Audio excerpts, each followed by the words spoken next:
committees. And so I am filled with awe tonight and very excited to have George Yin with us tonight. He was actually hired by Republicans to run the staff of the Joint Committee on Taxation.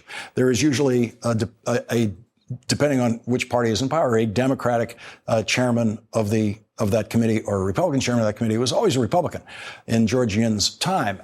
But the staff of that committee is always considered nonpartisan. It isn't even bipartisan. It's just they're nonpartisan. They are completely trusted by both sides. And George Yin has actually written the definitive article on the tax writing committee's legal authority to obtain the president's tax returns. And so you are going to hear from the highest authority in the land on this issue tonight.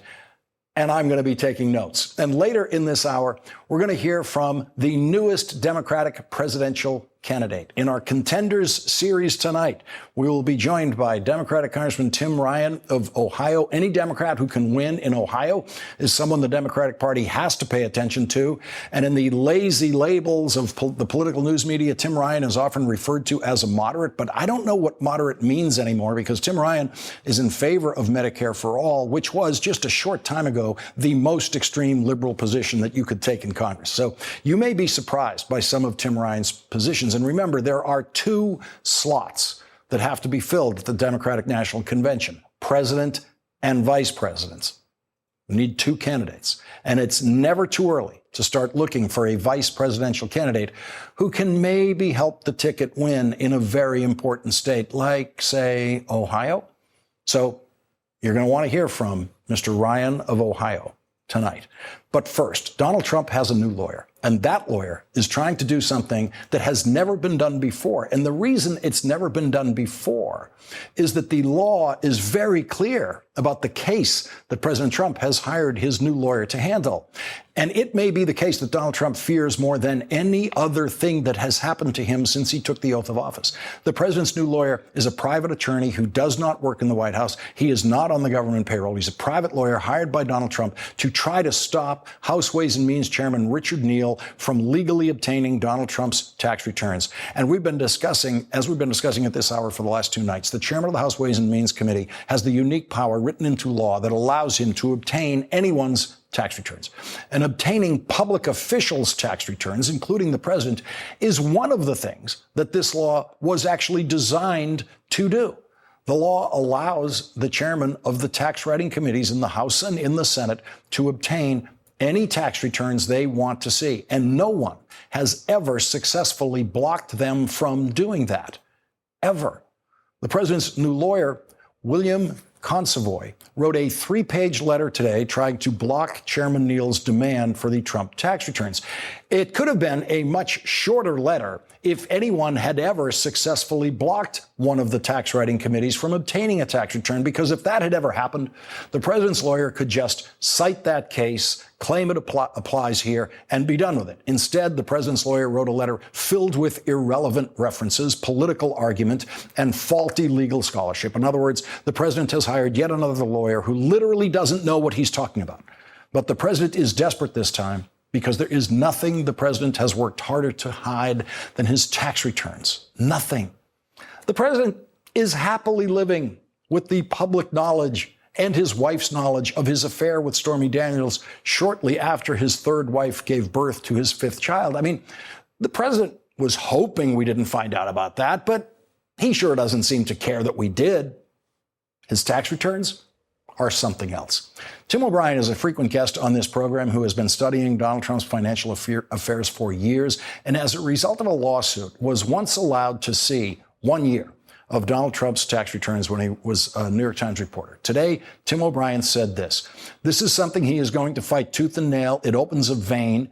He's the most financially conflicted president of the modern era. The tax returns are both emblematic of that and a potential roadmap of what his conflicts might look like." Because, like most people, most of the news media is usually intimidated by lawyers' letters, you should brace yourself for days of news coverage in which the president's lawyer's letter will be taken much more seriously than it should be. It takes its place among the long list of lawyers' letters sent on behalf of Donald J. Trump that have absolutely no legal basis. Like the letter another private attorney sent on behalf of President Trump to block the publication of Michael Wolff's book, Fire and Fury. Charles Harder has had a very successful law practice in Beverly Hills, but his place in the Legal Hall of Fame became secure on January 4th, 2018, when he wrote this absurdist letter to Michael Wolff and his publisher, saying on page 3, Mr. Trump hereby demands that you immediately cease and desist from any further publication, release, or dissemination of the book. And of course, the book went on to be a giant bestseller. That was one lawyer's letter that everyone in the news media instantly knew was a joke because it affects their business. They know that the First Amendment made that letter a joke and helped Michael Wolff's book sales skyrocket. It was an 11-page letter by one of the most expensive lawyers in America, and it meant absolutely nothing, and everybody realized that. And there was no follow-up to that letter, none. The 3-page letter that the president paid for today must have been much cheaper, and even though it has no legal basis, this one is not a joke, because it is addressed to a Trump appointee, Brent McIntosh, the general counsel of the Department of Treasury. And the letter asks the general counsel of the Treasury to tell the Treasury secretary to not allow the IRS commissioner to deliver the Trump tax returns to Chairman Neal. The IRS is technically part of the Treasury Department, and so it is technically under the jurisdiction of the Treasury Secretary, although the IRS is usually allowed to operate as a completely independent entity. The letter says the IRS should refrain from divulging the requested information until it receives a formal legal opinion from the Justice Department's Office of Legal Counsel, which brings us to another Trump appointee, Attorney General William Barr. And so this becomes another test of what Attorney General William Barr is willing to do for Donald Trump. But it becomes a test for Donald Trump's commissioner of the IRS, who has absolutely no legal basis whatsoever for not turning over those tax returns by Wednesday of next week, as Chairman Neal has demanded. And so all the Donald Trump appointees involved, Treasury Secretary Mnuchin, Brent McIntosh, the General Counsel of the Treasury, Attorney General William Barr, and IRS Commissioner Charles Rettig, might all be staring at Donald Trump's lawyer's letter tonight, right now, trying to see if there is any legal hook they can possibly hold on to as an excuse for not complying with very clear law. Or they might not. They might all be honorable men who happen to be appointed by Donald Trump, who take their oaths of office very seriously and recognize that the president's lawyer's letter is a legal joke to be dismissed as soon as they read it. Maybe.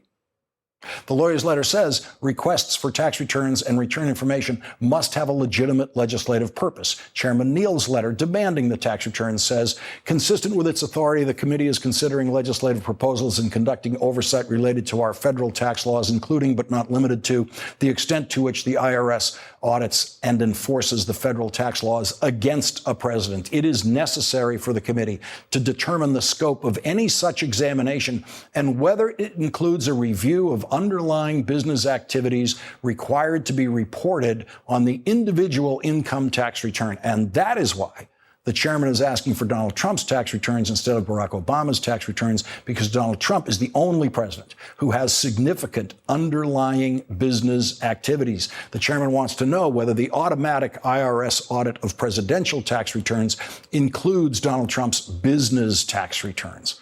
The president's lawyer's letter claims that Chairman Neal is only asking for Donald Trump's tax returns because he is a political opponent. The letter makes no attempt to prove that, and the letter does that classically bad lawyer thing of saying that the chairman has no legitimate committee purpose for requesting the president's tax returns, and then immediately says, even if the Ways and Means Committee has a legitimate purpose for requesting the president's tax returns, that's not the real reason Richie Neal is doing this.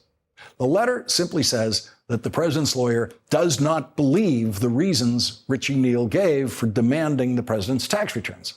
The president's lawyer's letter also includes this glaring mistake. It says the president has even greater authority than Congress to obtain individuals' tax returns. That is not true. The president does not have authority to obtain individuals' tax returns that is more powerful than the Congress's. It is actually much more limited than committee chairman's authority to obtain individual tax returns.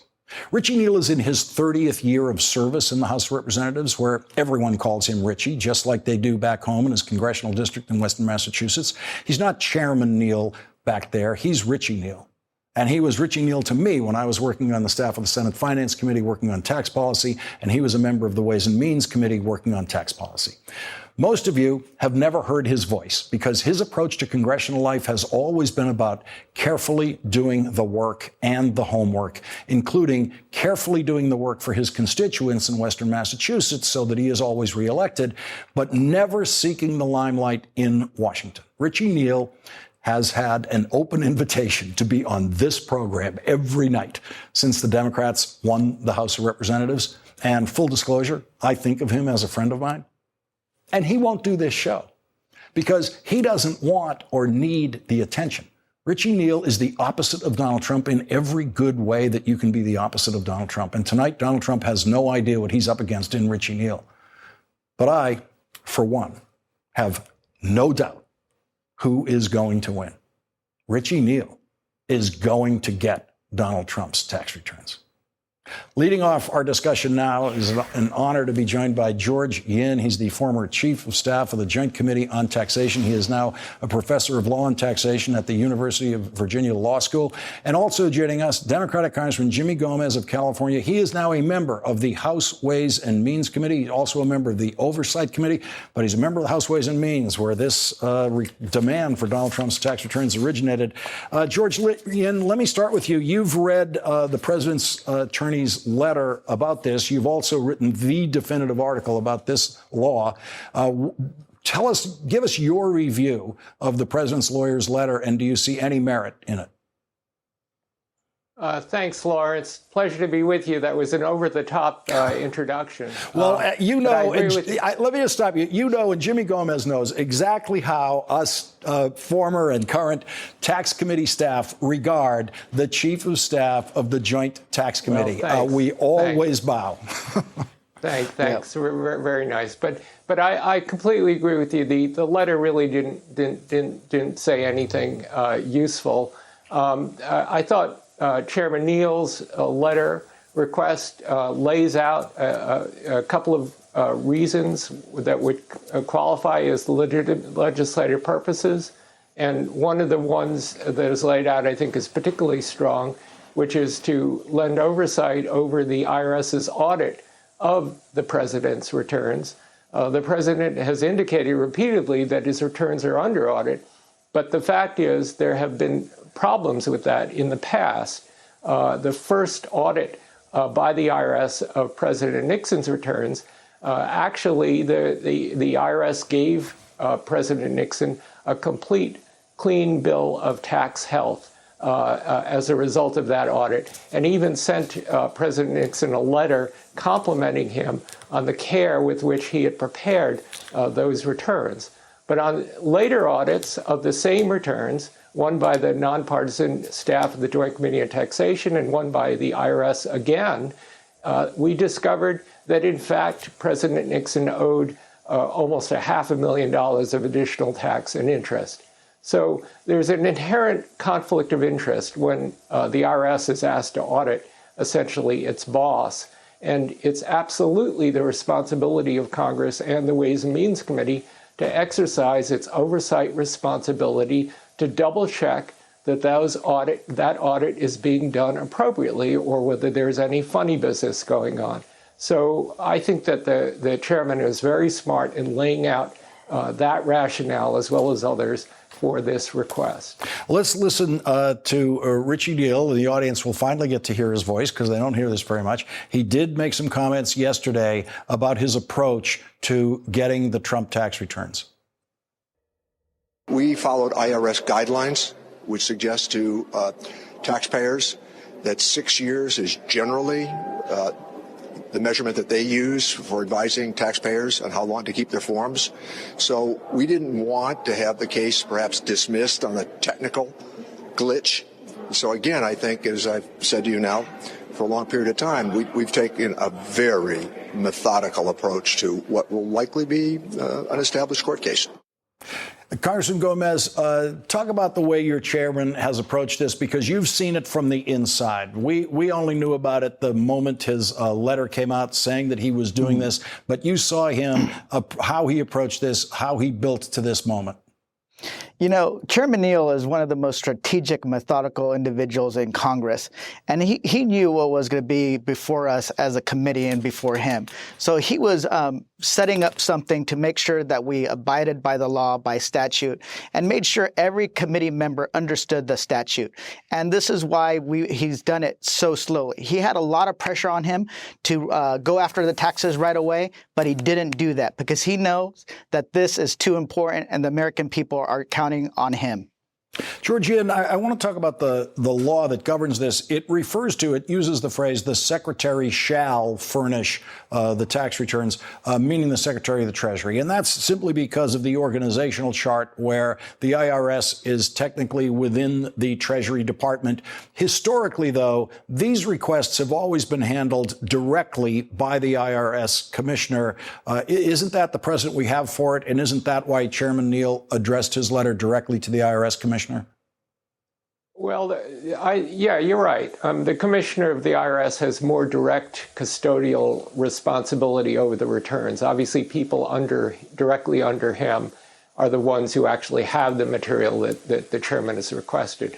So it makes some sense to direct the request there. But you're right, the statute does indicate that the Secretary of the Treasury shall furnish it. So ultimately, the response, assuming that there is a response, the response of the information requested would presumably come from Secretary Mnuchin. And so, George, let me stay with you on the implications of the president's lawyer's letter. He's addressing it to the Treasury Department, to the counsel at the Treasury Department. He makes a reference to asking the Treasury Department to wait until the Justice Department basically tells them what to do. What's your reaction to that part of it? Well, I don't really see any grounds for that at all. Again, the law is very clear, and I thought that Chairman Neal's request was actually very smart also in that it was quite targeted. So there's a limited amount of information that's being requested, and I would think that depending on how difficult it is to assemble it, it could be forwarded fairly quickly. I don't really see the need for Justice Department interpretation. The law is really pretty straightforward.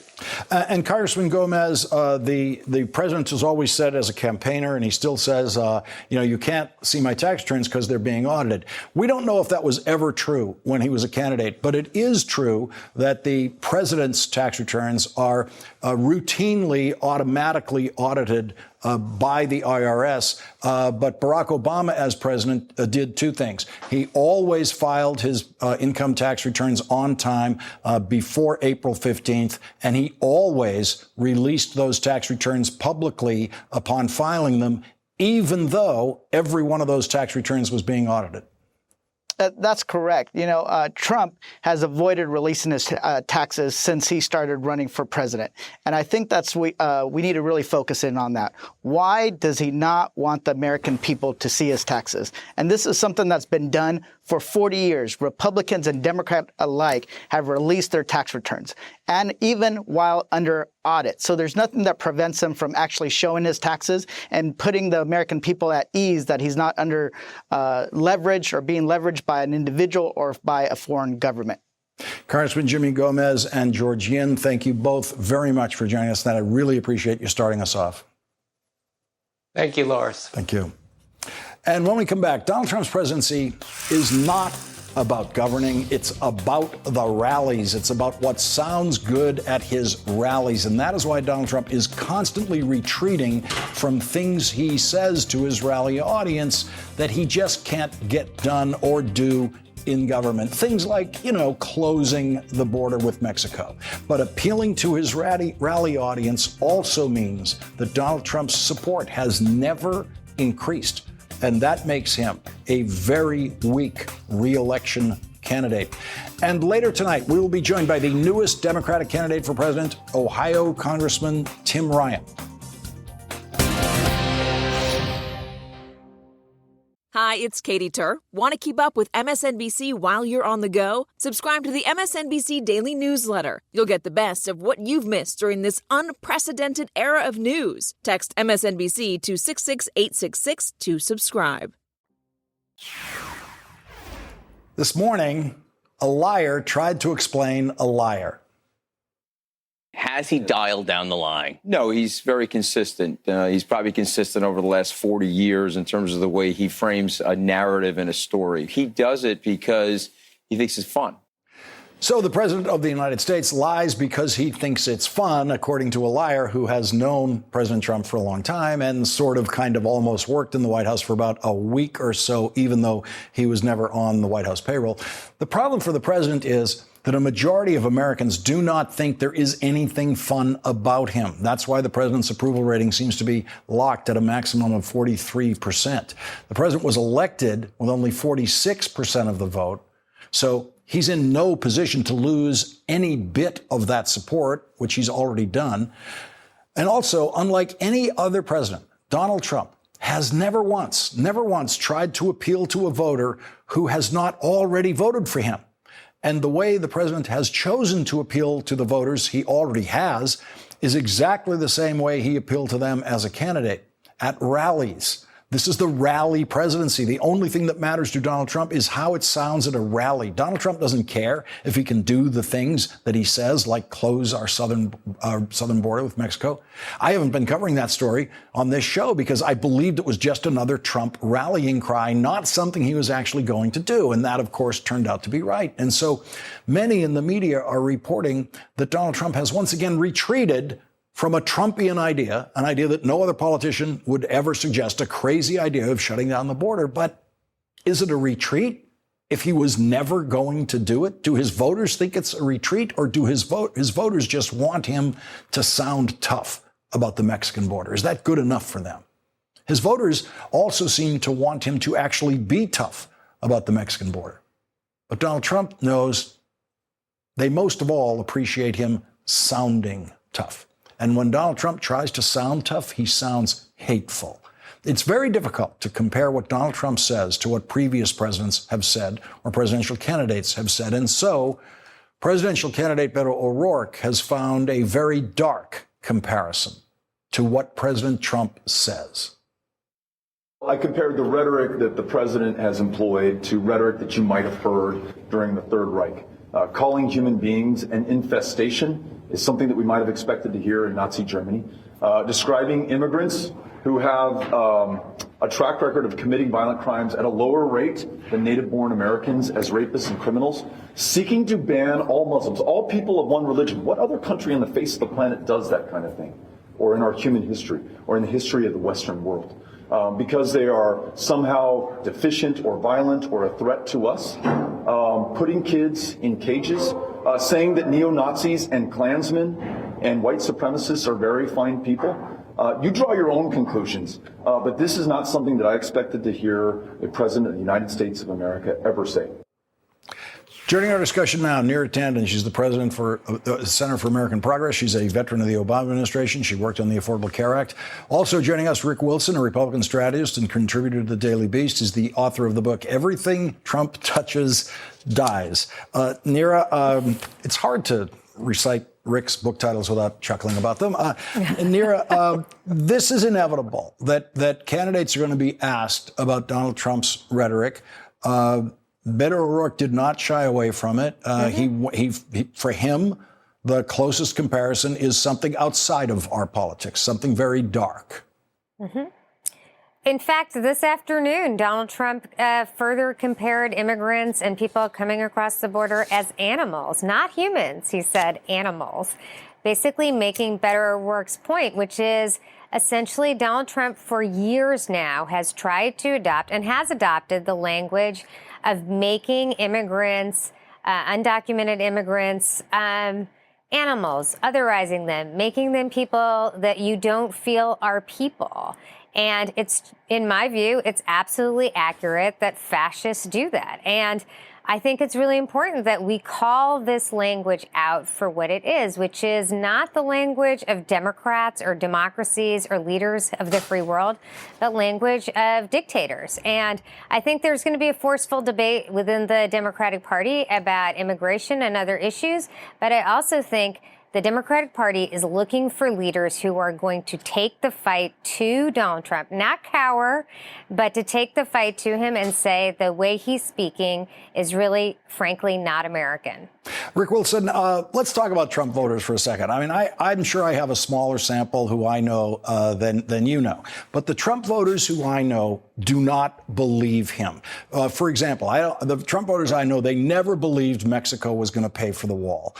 They weren't sure if there would be a wall. But what they cared about when they heard Donald Trump talk about the southern border is what they believed was no candidate is going to be tougher on the southern border than Donald Trump. And that's what they cared about. And so for them, when Donald Trump does these things, I'm going to close the border with Mexico, and then he doesn't do it. The Trump voters I know don't think of that as retreat. They just think of that as another day where Donald Trump said the toughest thing he could think of about the southern border. And that seems to matter to them as much or more than what he actually does. Lawrence, I think that's exactly right. They are always about the spectacle of Trump. They're always about the show of Trump. This is a reality TV president, a reality TV constituency that supports him. And so they believe these things that own the libs or that cause the media to blow up. They love that effect of Donald Trump saying something outrageous and stupid and pointless. But they think that accomplishes something politically for them that no one else could do for them. And it ultimately, though, it has a diminishing returns sort of effect over time, because we're never going to have Mexico pay for the wall. There's not going to be a wall. There's not going to be a fence. There's not going to be anything that Trump promises them ever. But they still play this game because they think that Donald Trump is some transgressive figure. And Neera, he went to the southern border in California today, where the Obama administration had authorized some additional wall structure, where there already is a lot of fencing, wall reinforcement. And so this was a project authorized, paid for by the Obama administration. President Trump put a President Trump plaque on that new piece of construction authorized by the Obama administration, and claimed to his voters that that's my wall, that thing right there that you can see through. I don't know. It looks like a fence to me, not really a concrete wall, 30-foot high wall. I don't know.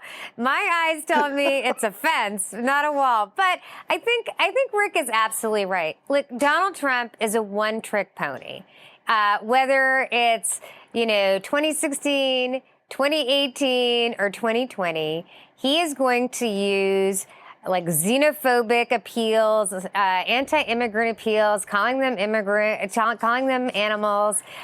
That's his strength. He thinks he's not president of the United States. He is president of his base. Now, the good news is that is not a majority of the country.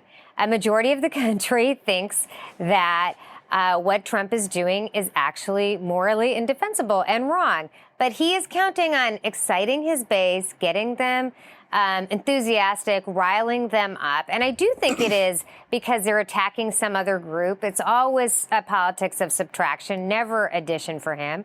And I think the bottom line of this is he's not growing his base. His tactic is to destroy whoever the Democrat is and ensure his base is really strong. Yeah, Rick, when I've watched the news media over the 2 years of this presidency so far talk about what Donald Trump is doing, so many people in the news media seem to forget what you have to do to get reelected. And so, I mean, Richard Nixon, for example, who won the presidency by less than 1% of the vote. On reelection, he won 49 states. When Ronald Reagan was reelected, he won 49 states because he spent 4 years trying to appeal to voters who did not vote for him the first time. Remember, Lawrence, the Morning in America ads in '84 were targeted on rural Democratic voters. They weren't the Republican evangelical base or the economic conservative base. They were spreading the message out. Donald Trump is always recursive. It's always internalizing everything else. It's a smaller, shrinking base. You know, and at some point you run out of Cletus the slack-jawed yokel guys to go, oh, MAGA. At some point you run out of people who are going to endorse things that are intellectually bankrupt, morally dishonest, and Trumpian in every respect. At some point you end up with people saying, wait a minute, 38% is not going to get you home in an electoral college battle that requires you to win 271 votes in this equation. And so that's always sort of the dead end of Trumpism, is that they are always recursive, they're always internal, they're always reducing the number of people that they appeal to. Rick Wilson and Neera Tanden, thank you for joining us on this Friday night edition of The Last Word. Really appreciate it. Thanks, Lawrence. Thanks so much. And when we come back, the field of Democratic presidential candidates gets bigger every day. And one of the things that means is that the new ideas keep coming from the candidates in the campaign almost every day. And some of those are among the best ideas I have heard in Democratic campaigns in a long time. That's next.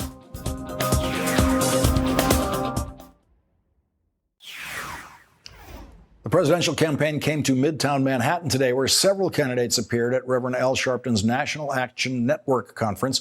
One of the results of this large group of presidential candidates is that we are watching a very competitive field in terms of their policy proposals.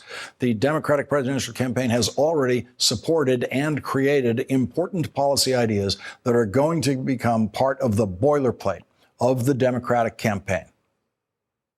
Black households are twice as likely to rent as to own, and nearly half of black families spend more than 30% of their income on rent.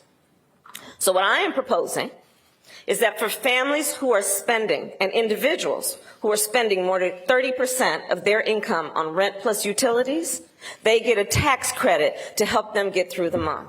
We are the richest country in the history of the planet. Access to high-quality child care and education during the early stages of a child's life should not be a privilege reserved for the children of the rich. It should be a right for every single child in America.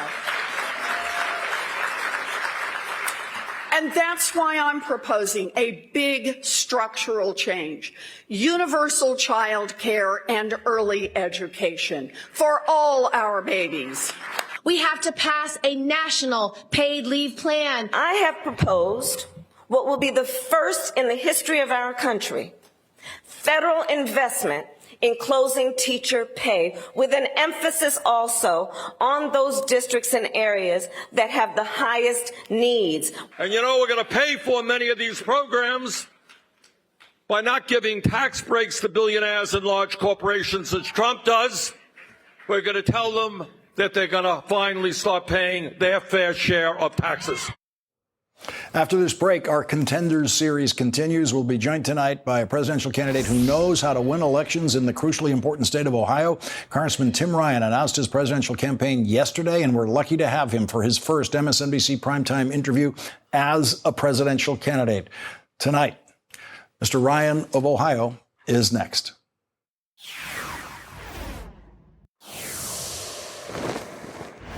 Congressman Tim Ryan supports Medicare for All, the Green New Deal, universal background checks for gun purchases, and barring people on the terrorist watch list from buying firearms. And yesterday, The View became the venue for Congressman Tim Ryan to make an important announcement.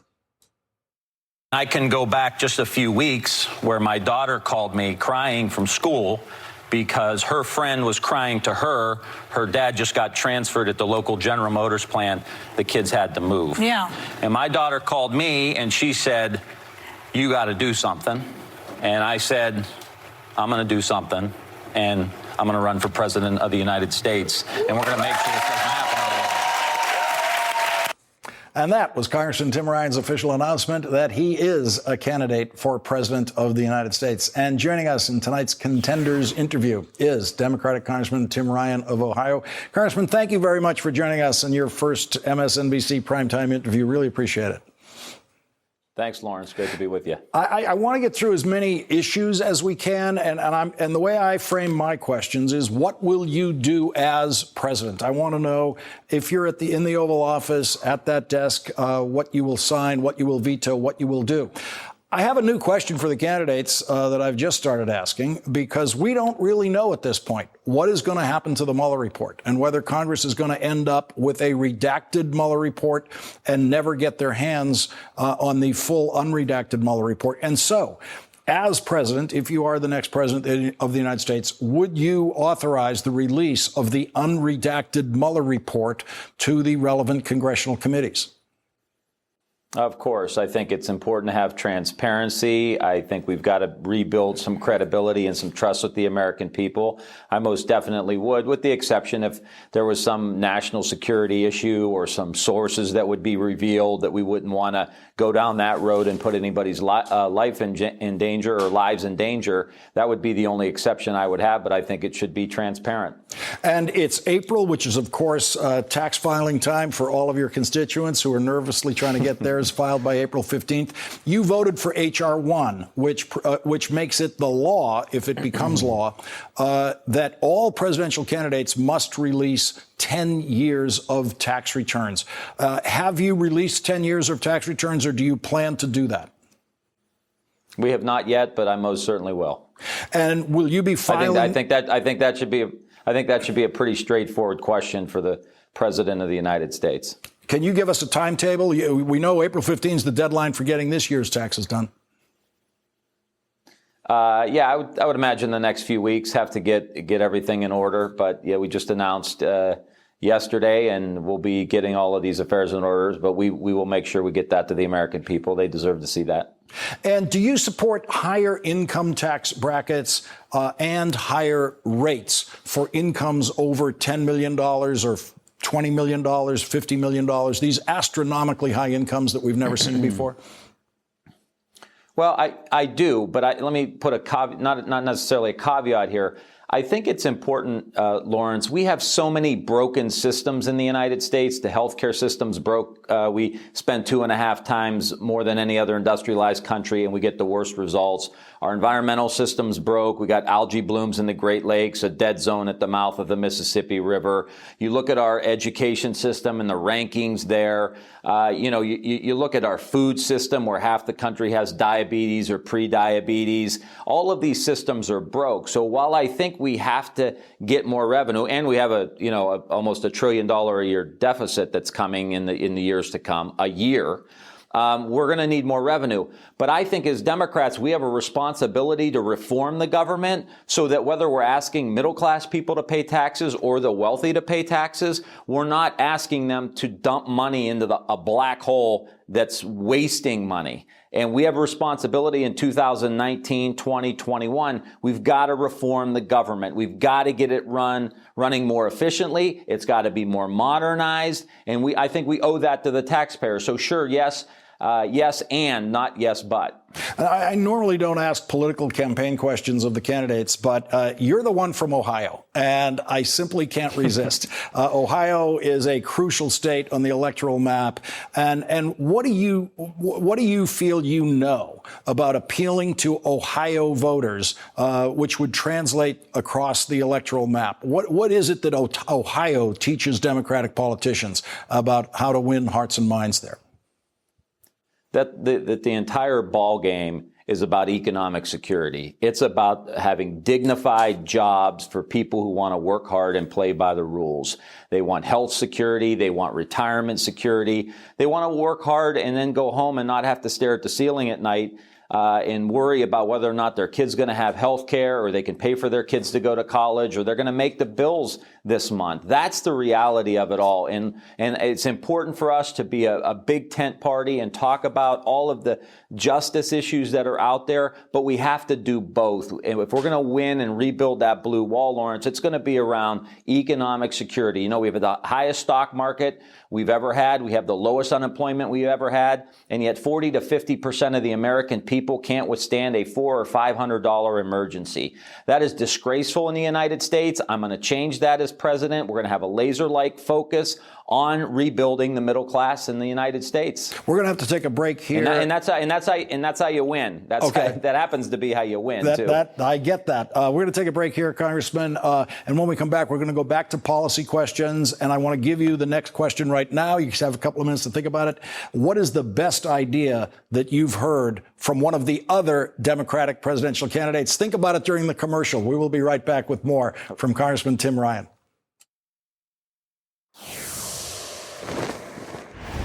We're back with presidential candidate Congressman Tim Ryan of Ohio. And Congressman, what is the best policy idea you have heard from another Democratic presidential candidate?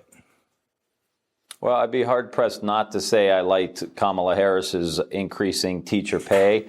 As the husband of a first-grade school teacher, I think that would benefit us well. But I really do think Elizabeth Warren's idea of really breaking up the monopolies in the agricultural industry is really the most important thing that I would agree with at this point. What's happening in rural America is an absolute disgrace. Farmers haven't made a profit in 5 years. There are complete monopolies around the seed, the fertilizer, the whole process. And it's stymieing our ability to really start growing healthy food and sequestering carbon. So I think that's a piece of legislation that I'll be supportive of. One of the ways President Trump won your state and others is the way he talked about the coal industry and how he was going to save coal jobs and increase coal jobs. Yeah. Exactly the opposite has happened. In your state of Ohio, you have some big coal-fired power plants that are shutting down, a lot of jobs in the coal industry being lost. What would you say to workers in the coal industry about their future and your support of the Green New Deal? We're gonna make sure that coal miners who've worked hard and played by the rules in some very dangerous circumstances are going to get their health care benefits, and they're gonna get their pensions. They've earned it, they deserve it, and as president, I'm going to make sure that that happens. And I'm also going to make sure that as we grow into the new technologies that are going to help us sequester carbon, that are going to help us move towards renewables and wind and solar and electric vehicles and batteries and charging stations. As we move down that road, we need to have incentives, public-private partnerships that are using venture capital, the tax codes, the Department of Energy to drive investment into these distressed communities. Old coal, old steel, auto, where we've been losing jobs the last 30 years, the next generation of energy jobs has to be directed into these areas that have been hurt, and they need to be paying what those coal miner jobs have paid and the auto worker jobs have paid. So we got to make sure we cut the worker in on the deal. So while we can't go back, we're going to go forward. And instead of old economy, we're going to go to the new economy. But the government has a responsibility to push those investments in the communities that have gotten left behind by globalization and automation. When you talk to workers in the coal industry, do they understand the big picture that coal consumption in the United States is declining, and that can only mean one thing for the future of their jobs? Oh, yeah, they know it better than anybody. They have the economic anxiety more than anybody. They have the health issues more than anybody. They understand it very, very